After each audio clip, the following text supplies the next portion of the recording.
Entonces, no es como si las cosas solo pasaron, bajando de repente del cielo, sino que hubo un largo periodo de preparación a través de todo el Antiguo Testamento, donde Dios estaba preparando el mundo para la venida de su Hijo en la encarnación. Hoy, en Renovando tu Mente, el período intertestamentario. Bienvenido al primer episodio en la segunda parte de la serie de enseñanza Del polvo a la gloria. En esta serie de 27 episodios, el Dr. R.C. Sproul nos ofrece un panorama de la verdad bíblica a lo largo de todo el Nuevo Testamento. Te invitamos a nuestro evento especial Hechos a la Imagen de Dios, el cual se llevará a cabo durante la Conferencia Nacional Ligonier en Orlando, Florida, del 19 al 21 de marzo del 2020. Contaremos con la participación de Miguel Núñez, Pepe Mendoza, Augustus Nicodemus, Steven Lawson, entre otros. Regístrate hoy mismo en nuestra página web renovandotumente.org. Los Evangelios abren el Nuevo Testamento con el anuncio de que la plenitud del tiempo había llegado y que Dios estaba a punto de revelar su Mesías al mundo. Pasemos al salón de clases una vez más a escuchar al Dr. R.C. Sproul en la voz de Pepe Mendoza. Hemos llegado al inicio del segundo segmento de nuestro estudio del panorama de las Escrituras del polvo a la gloria. Y ahora empezaremos a explorar los principales temas del Nuevo Testamento. El periodo del Nuevo Testamento inicia con el anuncio en los Evangelios del pleroma, cuyo concepto es traducido con las palabras la plenitud del tiempo. Hay un agudo sentido en el Nuevo Testamento de que lo que pasa en este corto periodo de tiempo en el que nuestro Señor estaba en esta tierra y era activo en su ministerio, que este periodo de la historia fue para lo que se creó la historia en primer lugar, que desde la eternidad Dios creó un plan de redención y ahora ese plan de redención llega a su realización principal en la historia de la redención en el periodo del Nuevo Testamento. Entonces, no es como si las cosas solo pasaron, bajando de repente del cielo, sino que hubo un largo periodo de preparación a través de todo el Antiguo Testamento, donde Dios estaba preparando el mundo para la venida de su Hijo en la encarnación. Ahora, el Antiguo Testamento cierra unos 400 años antes de que el Nuevo Testamento comience. Y esos 400 años, por supuesto, sobre los cuales el Antiguo Testamento guarda silencio, no son insignificantes en términos de la historia del mundo y del tiempo de preparación para esta culminación, este momento de gestación, cuando la encarnación toma lugar. Ese periodo de 400 años, como ya dije, es llamado el periodo intertestamentario. En 445 a.C., los muros de Jerusalén fueron terminados durante la reconstrucción bajo el liderazgo de Nehemías. Y en ese momento de la historia redentiva, Israel ahora era una pequeña nación que luchaba por sobrevivir en el antiguo Medio Oriente. Y como lo he dicho repetidas veces, Palestina funcionó como una especie de balón de fútbol geopolítico entre las mayores potencias de ese tiempo que estaban peleando entre sí por el dominio mundial. Al final del Antiguo Testamento vemos ese periodo de dominio en el mundo en manos del Imperio Medo-Persa. Y el Imperio Persa duró hasta fines del siglo IV a.C., hasta el año 331, cuando Persia fue conquistada por Alejandro el Grande. Y por supuesto, la historia de Alejandro es una de las historias más interesantes y fascinantes de toda la historia mundial, porque en el momento en que dio los toques finales a su conquista, del imperio persa, él tenía 24 años. Y Alejandro, como saben, era el hijo de Felipe de Macedonia. Felipe era el rey de Macedonia y Alejandro había sido estudiante del filósofo Aristóteles. Ese es un proceso interesante en sí mismo porque regresamos a la historia de la antigua Grecia y vemos 3 gigantes, 3 titanes que influirían en la civilización occidental desde allí en adelante, quienes se sucedieron entre sí en sucesión directa. Primero, claro está Sócrates. Y el pupilo principal de Sócrates fue Platón, quien estableció su academia en Atenas. Y luego Platón tuvo un pupilo estrella cuyo nombre era Aristóteles y él comenzó su escuela llamada el Liceo. Y luego el pupilo más famoso de Aristóteles fue Alejandro. Ahora, Alejandro obviamente no es conocido por ser filósofo. Es conocido por ser un genio militar y un conquistador del mundo. Y nos preguntamos, ¿cómo se supone que eso encaje con sus estudios bajo la tutela de Aristóteles? Bueno, Aristóteles, de todos los grandes pensadores del mundo antiguo, tuvo una pasión incontenible por la unidad. Él quería desarrollar un sistema científico y un sistema filosófico que integraría todos los campos del conocimiento en un sistema coherente. Y su pasión por la unidad le hizo diferir severamente en ciertos puntos con su propio maestro Platón, pero él comunicó esta pasión por la unidad científica y filosóficamente a su pupilo estrella Alejandro. Por ejemplo, cuando Alejandro empezó su conquista militar del mundo antiguo, llevó consigo a su misión el séquito más grande de científicos que jamás se haya reunido hasta ese momento en la historia para una expedición científica. Se ha dicho que el costo de sostener esta expedición científica de Alejandro no fue superada sino hasta el programa espacial estadounidense de nuestros días. Así que Alejandro no solo tuvo soldados marchando con él, sino que tuvo todos esos científicos cuya tarea era recolectar muestras de la flora y la fauna de todas estas zonas y áreas de la geografía que su ejército visitaba, a fin de que fuesen traídos de regreso y ser parte del análisis sistemático del conocimiento del maestro de Alejandro, Aristóteles. No solo eso, sino que Alejandro tuvo una visión de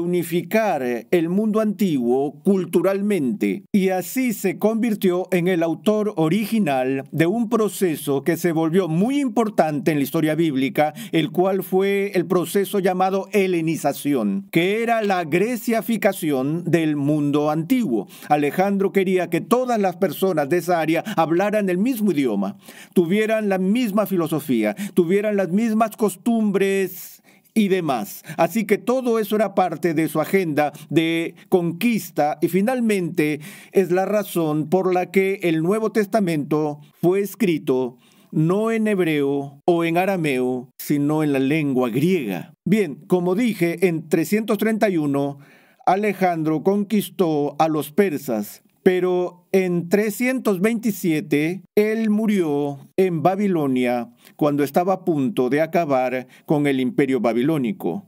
Y a su muerte, su reino fue dividido entre sus generales. De hecho, hubo 8 generales sobrevivientes que entraron en una lucha de poder brutal para ver quién tendría el reinado supremo y heredaría los reinos establecidos por Alejandro. Pero esto terminó finalmente con una división entre 2 grupos distintos, los Ptolomeos, y quizás han oído ese nombre como el sistema ptolomeico del universo, que fue influenciado por la física y astronomía de Aristóteles y que tuvo un reino supremo hasta la revolución copernicana en el periodo moderno, y los Ptolomeos y los Seleucidas. Ahora, al inicio, Palestina estaba controlada por la dinastía Ptolomea, que controlaba también Egipto.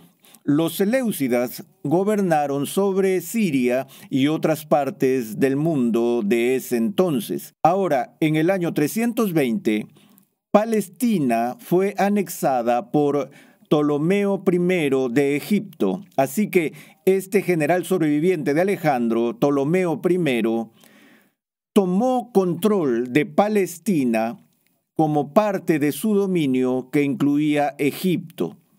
Y esto duró unas cuantas décadas hasta el año 198 a.C. En 198, ahora Antíoco, quien era Antíoco III, tomó el control de Palestina y la llevó ahora bajo el dominio de los seleucidas y del imperio sirio. Así que esto era lo que estaba pasando aquí, mientras que el control de Palestina pasaba y cambiaba entre los sucesores del reino de Alejandro el Grande. Ahora, la importancia de este movimiento en 198, en el que Antíoco III toma control de Palestina, es que Antíoco III tenía más que nada una pasión muy fuerte por la helenización que el mismo Alejandro tuvo al inicio, y como resultado de esto impuso por la fuerza un proceso de helenización sobre el pueblo judío. Ahora, su intento de hacer griegos a los judíos en Palestina fue ferozmente resistida por un pequeño grupo de judíos ortodoxos, piadosos, conservadores, que hicieron todo lo que estaba en su poder para preservar la cultura judía antigua, y eran conocidos como los hasidim o hasideos, los piadosos. Y aún escuchamos del judaísmo hasídico aún en nuestros días. También es significativo que durante el periodo intertestamentario, a medida que la cultura judía se eclipsaba por la influencia de la cultura griega, otros grupos empezaron a surgir, los que buscaban mantener la pureza de sus propias tradiciones antiguas. Y uno de los más importantes de estos grupos fue el grupo llamado los fariseos, a quienes encontramos con frecuencia en el Nuevo Testamento. En un sentido, los fariseos fueron los puritanos originales de la iglesia. Eran llamados los separados, cuyo compromiso era guardar con celo el antiguo pacto de la nación judía y ser obedientes a cada aspecto de la ley del Antiguo Testamento. Ahora, cuando nos encontramos con los fariseos en el Nuevo Testamento, ellos han degenerado en un grupo de personas egoístas, superficiales e hipócritas, quienes estaban profundamente opuestos a Jesús y a su misión. Pero inicialmente eran hombres piadosos que estaban comprometidos con la reforma, la restauración de la fe histórica del pueblo de Israel. Ahora, uno de los momentos más importantes que acontecieron en el periodo intertestamentario ocurrió en el año 175 antes de Cristo, 175 antes de Cristo, cuando otro Antíoco subió al poder y su nombre era Antíoco Epífanes. Antíoco Epífanes. Ahora, ese nombre podría sonar familiar por una o más razones. De seguro han oído la palabra Epifanía. Incluso tenemos una celebración en el calendario de la iglesia que conmemora el día de la Epifanía. Y la palabra Epifanía significa manifestación. Y Antíoco Epífanes fue llamado con este nombre porque él era considerado como el Dios manifiesto. Él era Antíoco, el Dios manifiesto. Y algunos estudiosos llegaron a la conclusión de que estaba loco debido a la naturaleza extraña de su comportamiento. Antíoco Epífanes está relacionado a la profecía bíblica de la llegada de la abominación desoladora que había sido predicha en las Escrituras del Antiguo Testamento. Él llegó al poder e implementó un programa radical antijudío en la nación y era llamado por los judíos piadosos, en vez de Antíoco Epífanes, es decir, Antíoco el Dios manifiesto, era llamado Antíoco Epímanes, que significa Antíoco el loco. Y la razón para este apodo negativo que estuvo asociado con él es porque fue, por así decirlo, una especie de Hitler del segundo siglo antes de Cristo. Bajo Antíoco Epífanes, el guardar el día del sábado, la práctica de la circuncisión como rito religioso y la posesión de escrituras hebreas, estas tres cosas, observancia del sábado, el acto de la circuncisión y aún tener o poseer alguna copia o porción de las escrituras del Antiguo Testamento, todas estas cosas fueron consideradas por Antíoco Epífanes como crímenes capitales. Así que si un judío guardaba el sábado, podía ser sentenciado a muerte durante el reinado de este hombre, quien estaba asociado con la abominación desoladora, la cual alcanzó su clímax en el año 167, cuando después de abolir todas las formas de adoración judía, el supremo sacrilegio fue cometido cuando Antíoco hizo sacrificar un cerdo en el altar sagrado del templo. Y esto fue más de lo que el pueblo de Israel podía soportar. Y su reinado fue tan duro y las persecuciones tan crueles y tan extensas que el espíritu de revuelta empezó a hervir entre el pueblo judío. Y en el año 164 antes de Cristo, tenemos lo que ha sido llamado en la historia como la revuelta macabea. La revuelta macabea sucedió cuando un hombre, un judío creyente llamado Matatías, quien tenía 5 hijos, se levantó en protesta contra las políticas de Antíoco y trató de luchar con una forma de insurrección tipo guerra de guerrillas contra los invasores de Antíoco. Bueno, al inicio de este periodo, poco después de que la revuelta estallara, Matatías murió.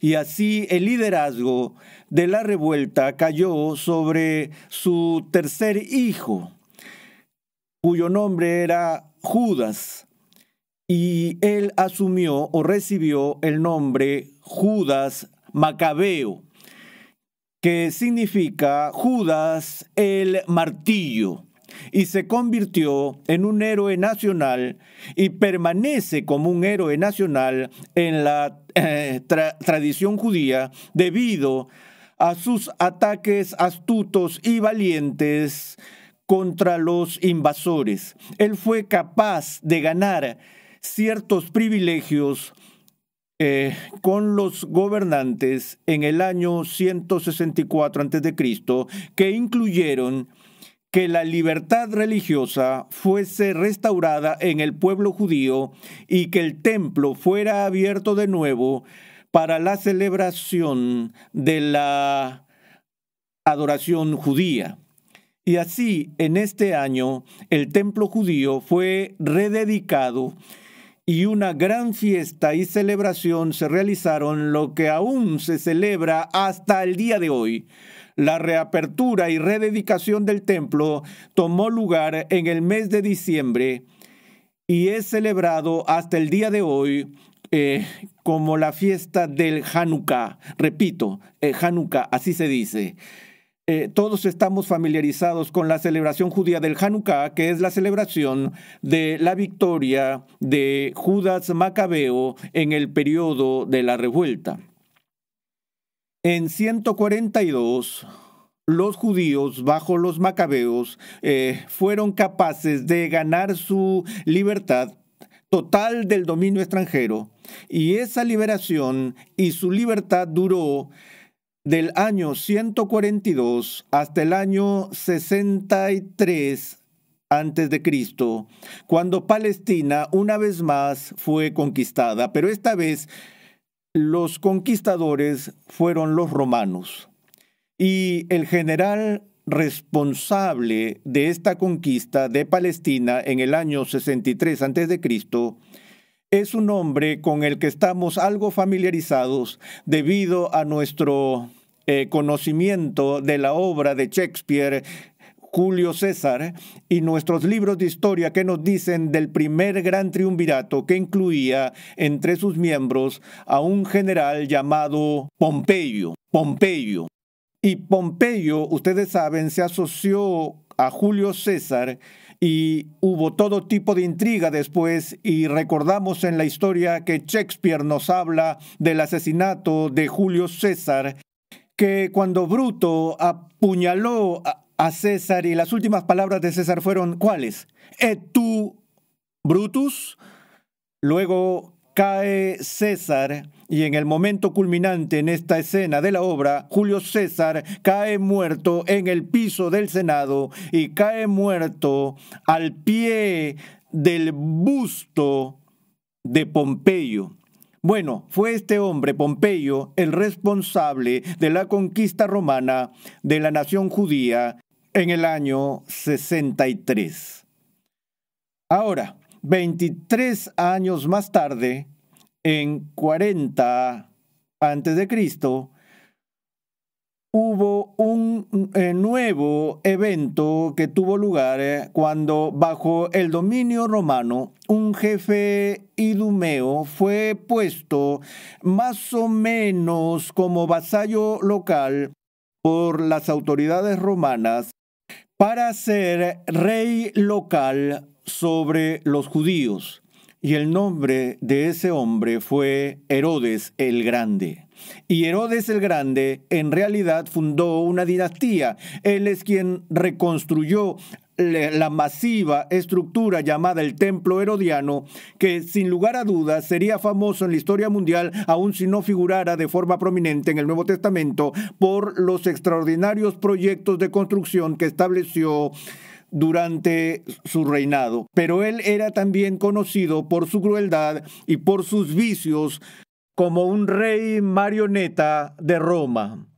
Fue nombrado en gran parte por la influencia de dos romanos cuyos nombres eran Octavio y Marco Antonio. Marco Antonio, del afamado Antonio y Cleopatra, y Octavio, quien se convirtió en César Augusto, que es mencionado de forma específica en el Nuevo Testamento. Pero es significativo que cuando el Nuevo Testamento empieza, el pueblo de Israel está gimiendo bajo el dominio extranjero una vez más, ahora por el poder de Roma, y ese poder ejerce detrás de su rey marioneta, quien era considerado por el pueblo judío como traidor de sus intereses nacionales. Ese es el drama, ese es el escenario en el que el Nuevo Testamento da inicio.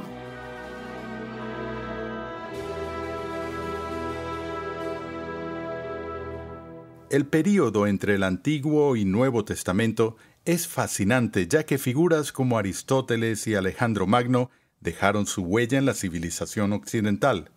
En este episodio de Renovando tu Mente, el Dr. R.C. Sproul nos ha transportado a esta era y ha preparado el escenario para la venida de Jesucristo.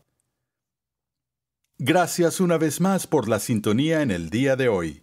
Te invitamos a visitar nuestra página web renovandotumente.org, donde podrás descargar gratuitamente la guía de estudios de la serie de hoy.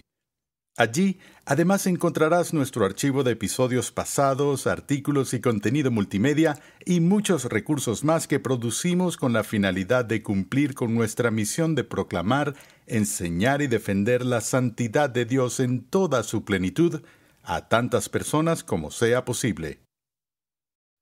Juan el Bautista es una de las figuras más importantes del Nuevo Testamento. A él se le encomendó la tarea de preparar al pueblo para la llegada del Mesías prometido.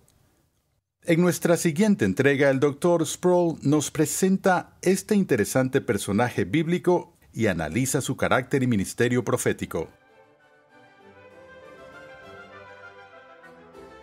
Renovando tu Mente es una producción de los Ministerios Ligonier, la confraternidad de enseñanza del Dr. R.C. Sproul. Nuestra misión, pasión y propósito es ayudar a las personas a crecer en su conocimiento de Dios y su santidad. Nuestra programación es posible gracias al generoso apoyo en oración y financiero de cristianos alrededor del mundo. Para hacer tu donación, por favor visita nuestra página web renovandotumente.org. Para contactarnos, por favor envíanos un correo electrónico a programa@renovandotumente.org con tus preguntas, testimonios y comentarios. Sintonízanos nuevamente en esta misma emisora y en este mismo horario y únete a nuestra gran comunidad virtual en las redes sociales.